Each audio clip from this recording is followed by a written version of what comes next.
अस्सलामु अलैकुम वरहमतुल्लाहि वबरकातुहू। आप सब पर सलामती हो, अल्लाह के तरफ से आप सब पर रहमत और अल्लाह की बरकत हो। बिस्मिल्लाहिर्रहमानिर्रहीम। शुरू करते हैं अल्लाह के नाम से जो बड़ा मेहरबान और नहायत रहम करने वाला है।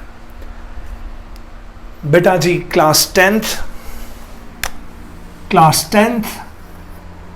Lecture number 15 chapter number 12 coordination and control name है जी। कोऑर्डिनेशन एंड कंट्रोल इसका नेम है और आज का टॉपिक है जी ह्यूमन आई पार्ट 3।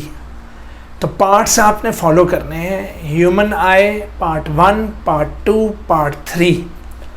ठीक है, आज इंशाल्लाह कोशिश करेंगे कि हम इसको वाइंड अप कर दें, लेकिन अगर लेक्चर बड़ा हो गया तो फिर शायद मुझे एक और पार्ट 4 बनाना पड़े, लेकिन लेट्स सी। ठीक है बच्चों, तो जनाब टॉपिक है जी human eye. So this is our topic human eye part 3। Are you ready जनाब? अपनी अपनी बुक्स खोल लें।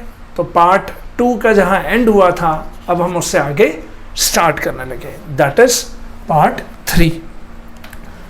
पार्ट 3 में आपने हेडिंग दे देनी है अब बुक पर, functioning of rod cells. Retina के अंदर जो रॉड सेल्स थे, रॉड सेल्स पिछले पैराग्राफ में हम पढ़ चुके हैं कि they function in dim light only. They function in dim light only. तो जनाब रॉड सेल्स फंक्शन करते हैं ओनली डिम लाइट में, और रॉड सेल्स की तादाद एक आंख में 125 लाख है। बेटा very important MCQ, very very very important MCQ कि 125 लाख की तादाद है किसकी? रॉड सेल्स की, रॉड सेल्स की। क्लियर? लो जनाब पॉइंट 1, रॉड सेल्स में एक पिगमेंट है। What is pigment? Pigment is light absorbing chemical, जो लाइट को एब्जॉर्ब कर ले, लाइट को एब्जॉर्ब कर ले। इट कंटेन्स अ पिगमेंट, जिस पिगमेंट का नेम है रोडोप्सिन। इस पिगमेंट का नेम क्या होता है बेटा? रोडोप्सिन। तो रॉड सेल्स के अंदर है रोडोप्सिन। जब लाइट आकर पड़ती है रोडोप्सिन पर तो लाइट एब्जॉर्ब हो जाती है और रोडोप्सिन टूट जाता है, रोडोप्सिन टूट जाता है। अगेन रॉड सेल्स जो कि 125 लाख इनका नंबर है रेटिना के अंदर, rod sales contain a pigment called rhodopsin. Rhodopsin पर जब लाइट पड़ती है तो रोडोप्सिन टूट जाता है, that is it breaks and generate nerve impulse. And generate what? Nerve impulse. लो जी, इसके टूटने से पुत्र नर्व इम्पल्स जनरेट होती है जो कि ऑप्टिक नर्व कहाँ ले जाती है? ब्रेन में। ऑप्टिक नर्व इस नर्व इम्पल्स को कहाँ ले जाती है मेरे बच्चे? ब्रेन में। क्लियर हो गया? अब क्या हुआ कि सारा दिन रोडोप्सिन टूटता रहा और नर्व इम्पल्स जनरेट होती रही। फिर जब हम रात को सोते वक्त लाइट्स ऑफ कर देते हैं और अपनी आंखें बंद करके रेस्ट करते हैं तो क्या होगा? इन दी एब्सेंस ऑफ लाइट, पुत्र सोना बड़ा जरूरी है, रेस्ट करना बड़ा जरूरी है। इन दी एब्सेंस ऑफ लाइट जो टूटे हुए जो प्रोडक्ट्स थे, जो ब्रेक डाउन प्रोडक्ट्स थे, वो दोबारा कन्वर्ट हो जाते हैं किसमें? रोडोप्सिन में। तो सारा दिन लाइट की मौजूदगी में जो रोडोप्सिन टूटी हुई होगी, वो लाइट की अदम मौजूदगी में जब आंखें के शटर क्लोज है तो वो टूटे हुए प्रोडक्ट्स दोबारा जुड़कर क्या बना देते हैं? रोडोप्सिन। क्या बना देते हैं? रोडोप्सिन। याद रखें कि रोडोप्सिन के जो टूटे हुए प्रोडक्ट्स वो जो थे ना product, rhodopsin is formed from vitamin A.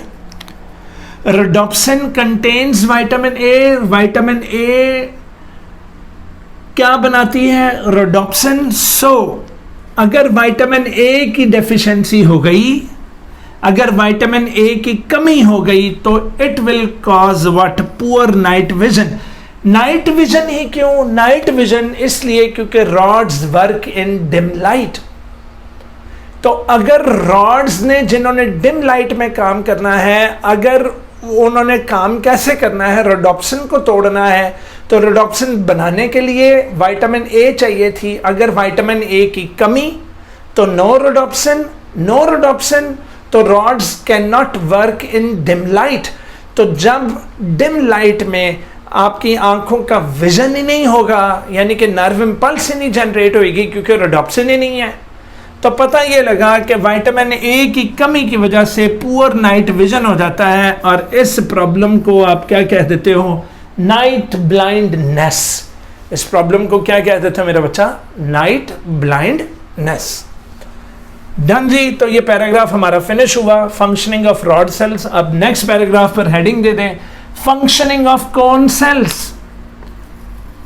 क्या हेडिंग देते हैं बच्चों? Functioning of cone cells. पुत्र कोन सेल्स की तादाद 7 लाख है, 7 लाख, जबकि रॉड सेल ज्यादा थे, 125। कहां 7 तो कहां 125? तो मेरा बच्चा कौन ज्यादा है? बोलिए, रॉड सेल्स ज्यादा हैं, जबकि कोन सेल्स की तादाद 7 लाख है।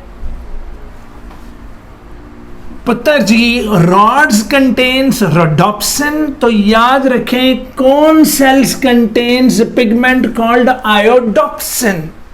कोन सेल्स में जो पिगमेंट है उस पिगमेंट का नाम है आयोडोप्सिन।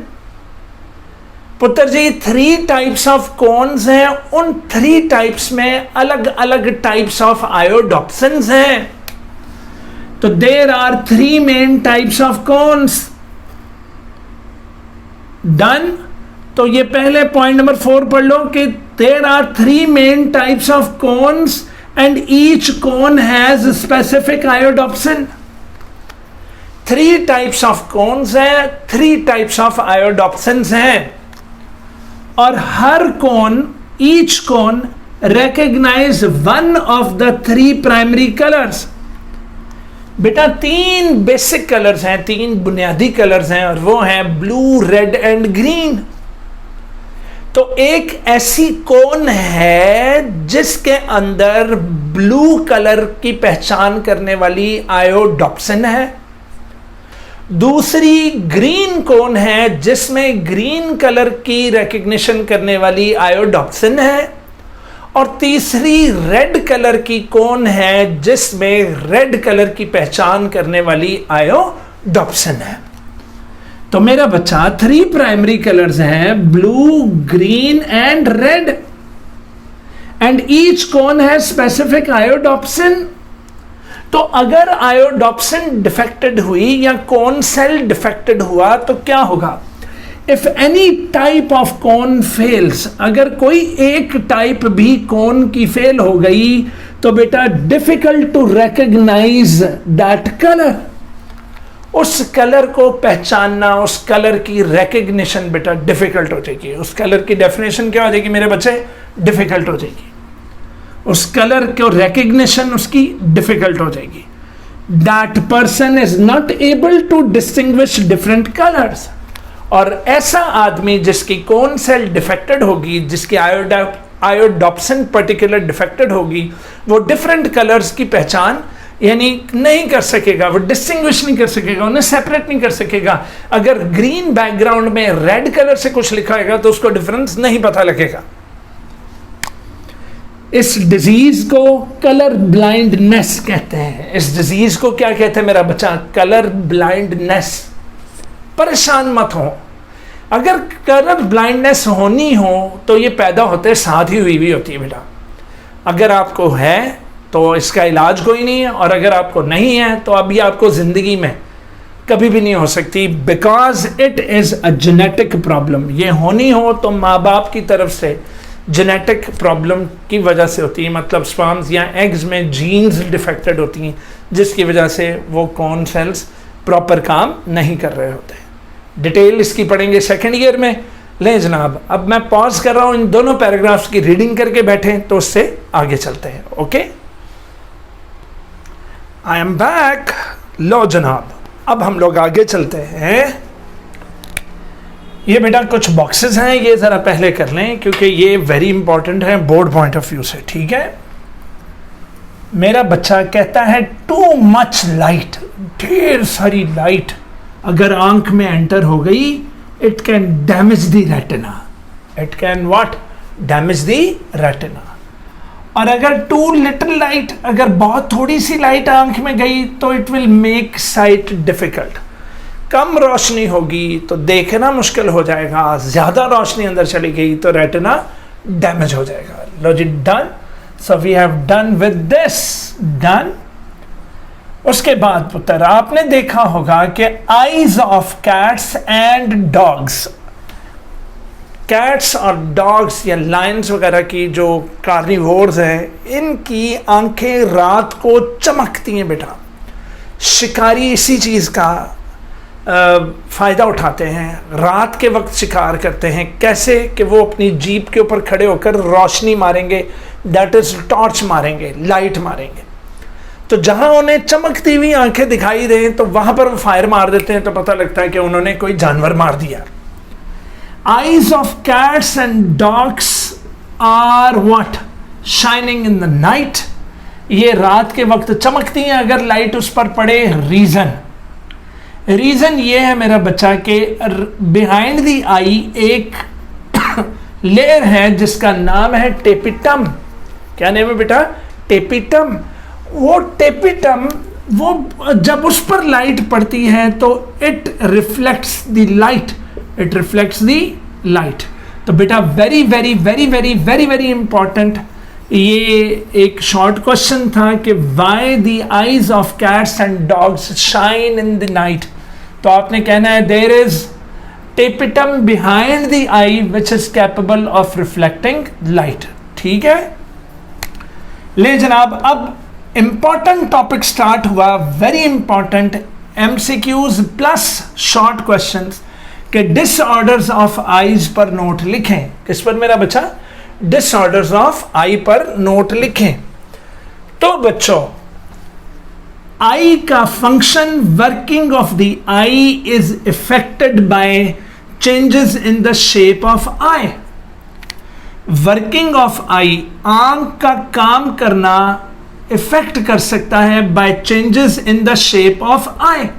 आई की शेप, उसके जो आई बॉल है, आई की शेप में अगर कोई चेंज आई, आई की शेप में अगर कोई चेंज आई, डन मेरा बच्चा, अगर आई की शेप में कोई चेंज आ गई तो विजन पर असर पड़ सकता है।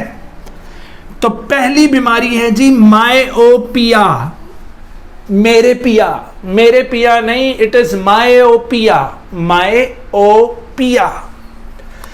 मायोपिया से मुराद मुझे शॉर्ट साइट है, शॉर्ट साइट है, मुझे करीब की चीज़ें, ये अब मैं इसके ऊपर लिखा हुआ, ओहो, अब मैं इसके ऊपर लिखा हुआ ये डॉलर ड्राई इरेज, ये मैं पढ़ सकता हूँ, मुझे शॉर्ट साइट है।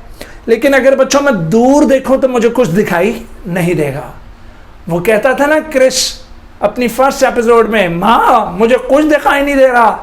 तो वो जनाब कुछ दिखाई नहीं दे रहा से मुराद जब वो दूर देखता है उसको कुछ दिखाई नहीं देता, और जब वो करीब देखता है उसको दिखाई देता है, तो उसको शॉर्ट साइट है। तो जिसे शॉर्ट साइट हो उसे करीब की चीज़ें दिखाई देती हैं, दूर की चीज़ें नहीं दिखाई देती या उसको मुश्किल होती है। तो शॉर्ट साइट तो है, तो मरीज is not able to see distant objects, वो फार ऑब्जेक्ट्स को नहीं देख सकता। उसकी वजह क्या हुई कि आई बॉल कहीं बड़ा हो गया है। जब आई बॉल बड़ा हुआ तो आंख का ये अपना लेंस था, आंख का अपना लेंस था, तो जब लाइट की रेज आ रही थी कॉर्निया से गुजरी, एक्वस ह्यूमर से गुजरकर, प्यूपल से गुजरकर लेंस पर पड़ी, तो चूंकि आई बॉल बड़ा हो गया है तो कहीं ये लाइट रेज कहीं वाइट्रस चेंबर में जाकर, तो वहां जाकर, यानी रेटिना पर नहीं पड़ी। किस पर नहीं पड़ी? रेटिना पर नहीं पड़ी। रेटिना से पहले ही कहीं इमेज बन गया, कहीं फोकस हो गई रेटिना से पहले। तो पता लगा आई बॉल बड़ा हो गया है, elongation of the eye ball हो गई है, और इमेज रेटिना पर नहीं बना, उल्टा इन फ्रंट ऑफ रेटिना बना है। रेटिना पर इमेज नहीं बना, इन फ्रंट ऑफ रेटिना पर बना है। तो सॉल्यूशन क्या करेंगे? सॉल्यूशन ये करेंगे कि हमें एक डाइवर्जिंग लेंस चाहिए होगा। डाइवर्जिंग से मुराद जिसको हम कहते हैं कनकेव लेंस। तो डाइवर्जिंग लेंस अगर हम लगा देंगे तो वो लाइट रेज को जाने से पहले क्या कर देगा? डाइवर्ज कर देगा। क्या कर देगा? जब वो डाइवर्ज करेगा लाइट रेज को, तो तब जाकर क्या होगा कि उसकी फोकसिंग सीधा फोविया पर पड़ेगी। किस पर पड़ेगी मेरा बेटा? फोविया पर। तवज्जो है मेरा बच्चा? तो इसको हम रेक्टिफाई कैसे करते हैं? By putting diverging lens. कौन सा लेंस? तो डाइवर्जिंग लेंस वो होता है जो डाइवर्ज कर देता है लाइट रेज को। ये लाइट रेज आ रही हो तो यहां से फिर वो डाइवर्ज हो जाती है। वो क्या हो जाती है? डाइवर्ज। तो डाइवर्जिंग चाहिए होगी क्योंकि वो पहले ही कहीं कन्वर्ज हो रही थी। किधर फोकस हो रही थी? Inside the vitreous humour, that is vitreous chamber में कहीं। लेकिन हमें उसको थोड़ा खोलना था ताकि वो किधर चली जाए? रेटिना के ऊपर गिरे। तो जी हाँ, ये मैंने लगाए हुए हैं कौन से लेंसेज? ये मैंने लगाए हुए हैं कनकेव लेंसेज। तो जिसकी दूर की नज़र ख़राब है वो अभी अपना चश्मा उतार कर देखे कि ये दरमियान से पतला और साइडों से मोटा है ये जो लेंस है। तो जैसे ही मैं ये लेंस, अच्छा अभी जो मैंने चश्मा नहीं पहना हुआ तो मेरा जो इमेज बन रहा है वो विद इन वाइट्रस चेंबर बन रहा है। लेकिन अगर मैं चश्मा लगा लूँगा तो वो मेरा किधर बनेगा? रेटिना के ऊपर। तो जनाब इस तरह मायोपिया को हम रेक्टिफाई कर सकते हैं। तो अगेन सुन लें, मायोपिया वाले मरीज को शॉर्ट साइटेडनेस है, उसको करीब की चीज़ें दिखाई देती हैं मगर उसको दूर की चीज़ दिखाई नहीं देती है। रीज़न उसका आई बॉल बड़ा हो गया है। See image in front of retina बन रहा है। और सोल्यूशन क्या है? बाय यूजिंग कनकेव लेंसेज हम इसको रेक्टिफाई कर सकते हैं। क्लियर हो गया बेटा? तो दूसरी तरफ आइए, हाइपरमेट्रोपिया। क्या मेरा बच्चा? हाइपरमेट्रोपिया। अब इस बीमारी में क्या होना है जी? हाइपरमेट्रोपिया में जिसको आप फार साइट कहते हैं। क्या कहते हैं बेटा? फार साइट। ऐसे लोगों को फार साइट है, उन्हें दूर की चीज़ें दिखाई देती हैं। वो यूं देखें तो उन्हें दूर सब दिखाई देता है, लेकिन जब करीब चीज़ देखते हैं तो कहते हैं माँ मुझे कुछ दिखाई नहीं दे रहा। तो फिर वो लगाते हैं कोई चश्मा जो यूं रखते हैं बेटा अपने नाक पर, और नाक पर रखकर यूं करके देखते हैं तो उन्हें सब कुछ फिर दिखाई देता है। उन्हें फार साइट है। तो far sightedness is called hypermetropia. They are not able to see near objects clearly. ये करीब की चीजें नहीं देख सकते। रीजन क्या हुआ? इसकी दफा आई बॉल हो गया है छोटा। आई बॉल क्या हो गया मेरा बच्चा? छोटा। उसकी वजह से जब लाइट की रेज आती हैं तो चूंकि आई बॉल छोटा हो गया है तो कहीं उसकी फोकसिंग बिहाइंड द रेटिना कहीं हो रही। तो रेटिना के ऊपर जो इमेज बन रहा है, बल्कि इमेज बन ही नहीं रहा, वो स्कैटर्ड लाइट रेज बस पड़ रही हैं किधर? रेटिना पर। डन। तो फिर हमें इसी तरह का एक डबल यानी इसी तरह का हमें फिर क्या चाहिए? एक बाय कन्वेक्स लेंस चाहिए एक और।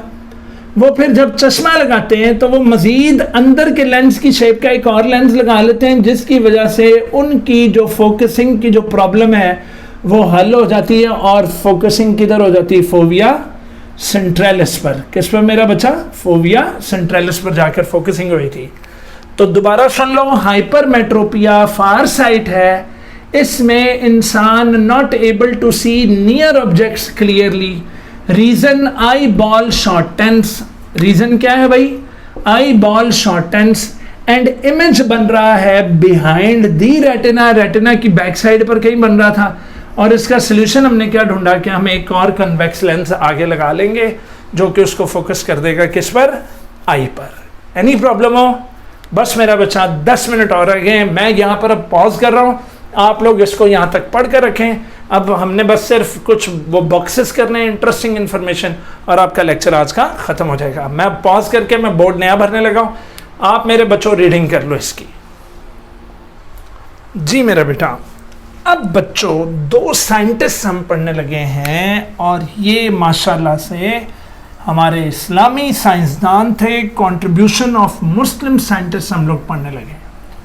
क्या पढ़ने लगे मेरा बच्चा? Contribution of Muslim scientist. पुत्र फिर ना कहना खबर ना हुई।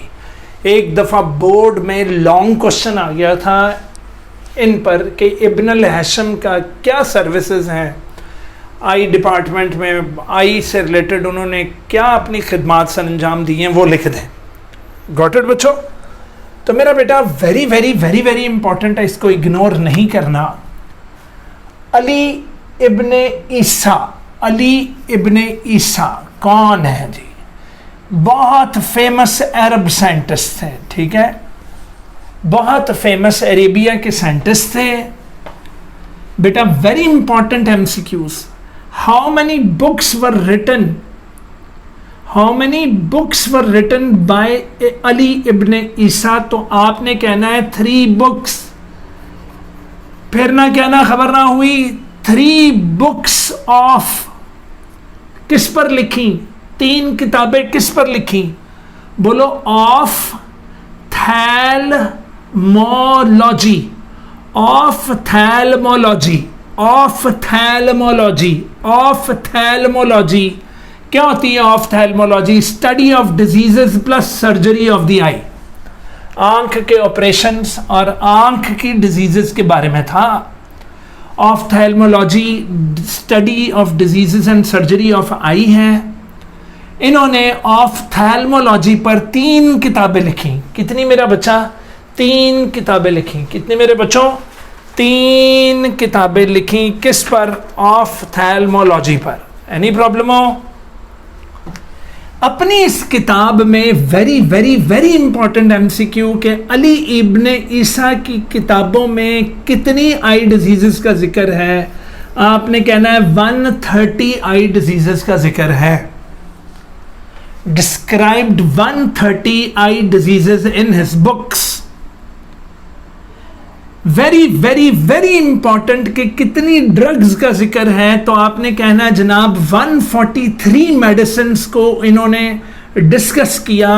प्रेस्क्राइब से मुराद इन्होंने बताया कि 143 दवाइयों का जिक्र किया टू ट्रीट दीज डिजीजेस। इन डिजीजेस को ट्रीट करने के लिए 143 ड्रग्स का जिक्र था। किसमें? इनकी किताबों में।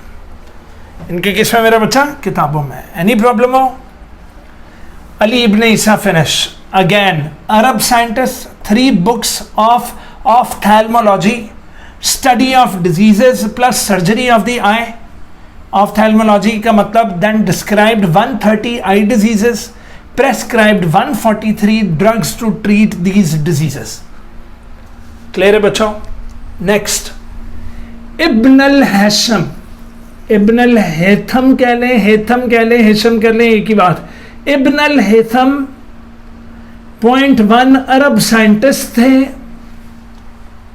0.2 इनकी भी बड़ी significant contributions to working principles of the eye and vision के बारे में थी। आई किन असूलों के तहत काम करती है? तो काम करने के असूल, वर्किंग प्रिंसिपल्स ऑफ आई और विजन हमें दिखाई कैसे देता है? तो इन 2 चीजों में बेटा, principles of working principles of I plus vision में इनका बहुत बुनियादी कंट्रीब्यूशन था कि इन्होंने ये नॉलेज लोगों तक पहुंचाया। इब्न अल हैशम को point number 3 father of optics कहा जाता है। ऑप्टिक्स, बाबाए ऑप्टिक्स कहा जाता है। क्या कहा जाता है मेरा बच्चा? बाबाए ऑप्टिक्स। क्या होती है optics? Optics is the study of behaviour of light. Optics is the study of behaviour of light. इन्होंने किताब लिखी और किताब का नाम भी ऑप्टिक्स रखा।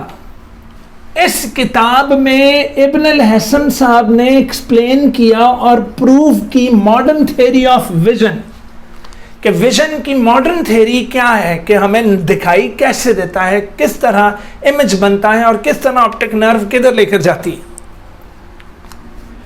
पुत्र इसके अलावा ही discussed topics of medicine plus surgery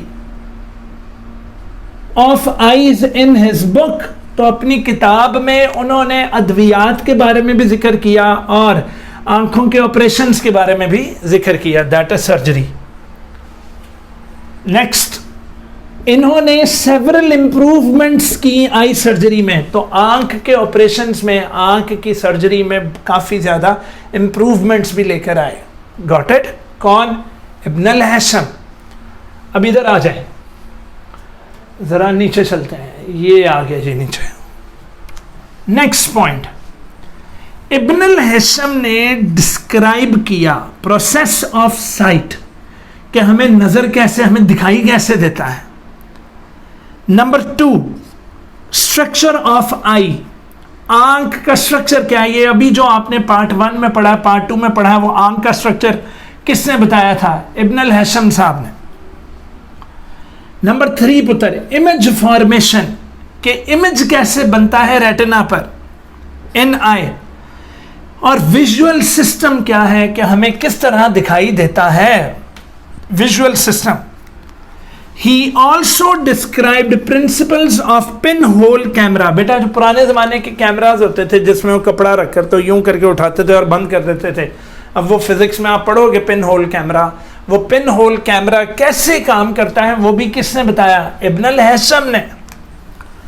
और मेरा बच्चा है, इनकी जो किताब थी यानी कि बुक ऑफ ऑप्टिक्स, उसको आइजैक न्यूटन, न्यूटन पता है ना जिसने न्यूटन के लॉस वगैरह बनाए थे, आइजैक न्यूटन की किताब के बराबर का दर्जा मिला था किनको? इब्न अल हैशम को। बहुत बड़ा नाम है बेटा।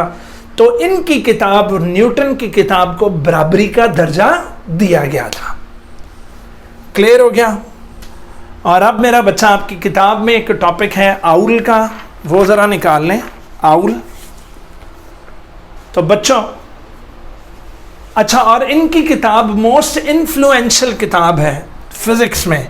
इनकी जो बुक ऑफ ऑप्टिक्स है वो फिजिक्स के अंदर मोस्ट इन्फ्लुएंशियल किताब है। बच्चों आउल का मैंने लिखा नहीं हुआ, अपनी किताब पे मार करे पॉइंट 1।